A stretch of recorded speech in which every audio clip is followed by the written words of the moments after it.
things happen for a reason. Isang linggo matapos pumutok ang balitang hiwalay na sila ni Jeneline Mercado, binasag na ni Luis Manzano ang kanyang pananahimik. Without going into details, the 31-year-old TV host confirmed the breakup. To some degree, I'm speaking on Jen's behalf already. Sa lahat naman naglalabas ang issue, sa lahat ng mga pangalan lumalabas, Jen and I know the truth kung bakit kami nagkahiwalay. Alam na rin anya ng kanyang inang si Batangas Governor Vilma Santos ang kinahinatnan ng relasyon nila ni Jen. So hopefully this weekend we get to sit down about it, na we really talk about it. Hindi pa namin, kumbaga alam niya dahil medyo yung mga text sa akin puno ng lambing. I know she knows. Halos 2 taon ring magkasintahan sina Luis at Jeneline. Kung hindi na uwi sa hiwalayan, the couple would have marked their 2nd anniversary last October 18. May pag-asa pa kayang magkabalikan ng dalawa? As of now, medyo malabo-labo na talaga. I guess I could understand din naman. Maraming nagmahal din sa relationship namin, maraming sumuporta, pero things happen for a reason, which had to part ways.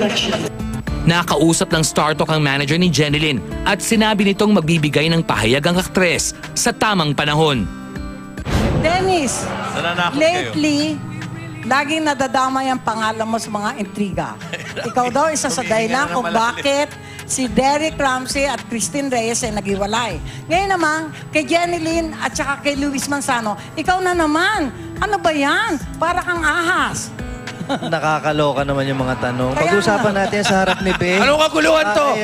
Akala ko ako lang. Hindi totoo yun, huwag kang mag-alala. Hindi po totoo yun. Ay, hindi po totoo. Oo nga. Hindi naman mukhang anaconda si Dennis, no? Uy, Dennis. Hindi, baka dahil sa ano mo, kagwapuhan mo na insecure yung iba. Samantala, muling iginiit ni Dennis Trillo na wala siyang kinalaman sa paghihiwalay ng dalawa. Ex-girlfriend ng binata si Jen at may mga chismis na nakita raw silang nag-date ng aktres a few days before the breakup. Sa panayam ng Philippine Entertainment Portal, sinabi ng kapuso actor, and we quote, "Hindi ko talaga pinapansin dahil wala naman talaga akong kinalaman dyan. Sana kung anong problema nila, wag na nila akong idamay. Tahimik ako. Masaya na ako. Lahat ng mga nakaraan, tinigilan ko na. Masaya ako sa mga nangyayari sa akin ngayon." Unquote. Pabiro pang sinabi ng My Husband's Lover lead star, and we quote again, "Lalaki na nga ang inaatupag ko, yun pa rin ang nakukuha kong balita. Wala akong kinalaman." Unquote.